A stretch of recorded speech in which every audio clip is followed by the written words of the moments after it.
is going to be a hard video to make, and I made it like 3 times and it hasn't come out right. Because what I'm trying to say is so controversial and could really be perceived as almost mean. But I believe it to be true, so I've got to say it because I know that it applies to me.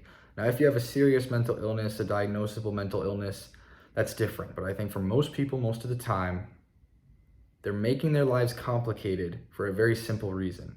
They're making all of their problems seem as if they have this complicated history in their childhood that needs 3 years of therapy and 3 hours of meditation a day to get through.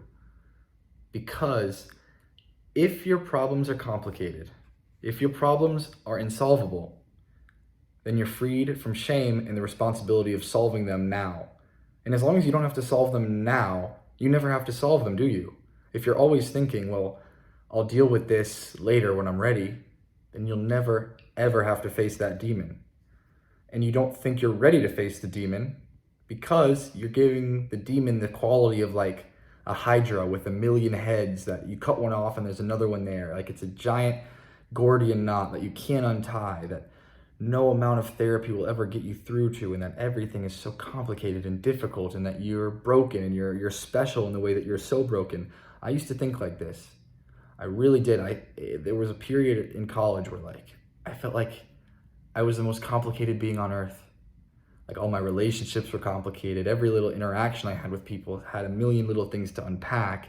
And then don't even get me started on like social situations and how like what I brought to them because of things that happened in my childhood. It was also so complicated and I didn't know my way out and I felt trapped.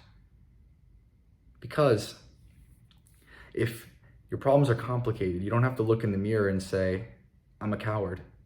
Take it if you're shy. And I used to be very shy as a kid. As long as the shyness in adulthood was justified as like this really complicated issue, I never had to say, I'm a coward. With girls, I was very shy around girls especially. I didn't know how to talk to them when I was young. Most of us don't. But I thought it was this huge issue, and like I was like Sigmund Freud on myself, thinking of all these reasons that I might have trouble with girls. But the reason I had trouble with girls was I was a scared 14-year-old, and then I was a scared 22-year-old, and now I'm a scared 25-year-old. That's it. And all that it takes for me to be good is to confront that fear in the moment and act against it. Not to meditate for 3 hours a day. Now that can help, don't get me wrong, all that stuff helps, but that's not the core of the issue. It never was. All that was an excuse to put off making the difficult change. Take losing weight. If you think that the reason you can't lose weight is because of a series of extremely complicated things in your head and in your past, well then you're not obligated to make the dietary change now because you think you have to do all this other stuff before you'll even be capable of making that change.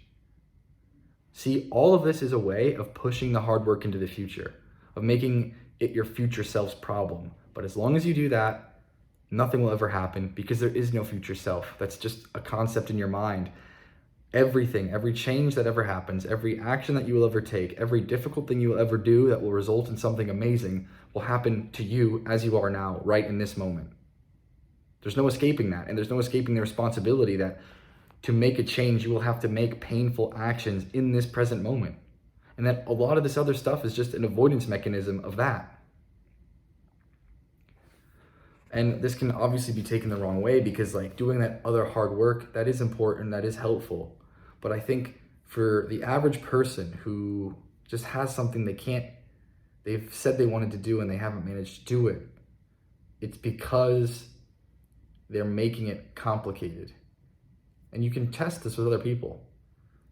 Like say you have a friend that always says they want to travel the world. Ask them why they haven't done it yet. And they will give a series of complicated reasons that I bet you could cut through with 2 sentences. You could see through it instantly. But they can't because all that stuff that they're saying is protecting them. Or your friend who can't cut it off with a girl who mistreats him or a guy that mistreats her or whatever the case may be. Ask them why they're staying with them. Complex reasons, so complicated. But what is it really? They don't want to have that confrontation that ends the relationship. They don't want to be the present them that has to actually deal with it. They want to be the them that has to plan and think about it and ponder and anxiety, even though that causes so much more pain in aggregate. It's so much worse. It's that pushing off into the future. There's a really compelling thing I read in a book by the Russian author Dostoevsky about his time in prison, which is that whenever there was going to be an execution in the prison or a punishment, like the prisoner would get whipped, the prisoner that was going to get whipped would always commit another crime a couple days before the whipping. Even though that would double the amount of whip strikes he would get in the future, it would push back the whipping itself. So by committing the crime the day before the whipping, it might go from 50 lashes to 100, but now it would be 2 months from now. That's how desperate we are to push the difficult moments into the future, to push the difficult change to that future self. Catch yourself doing this, and catch all the ways you're doing it. By planning, by delaying, by stalling, and by making things so complicated that they can't ever be solved, and that you will never have to feel the shame of having not solved them now that you're an adult. Because if your problem is huge and gigantic and complex, who can fault you for not having solved it? But if your problem is, I'm a coward, I'm lazy, I have no impulse control, I choose pleasure in the present over greater pleasures in the future, if those are your problems, you're very blamable. You're totally culpable for everything that's going wrong in your life. So keep tabs on that. Keep tabs on the way that you avoid that responsibility. That's all.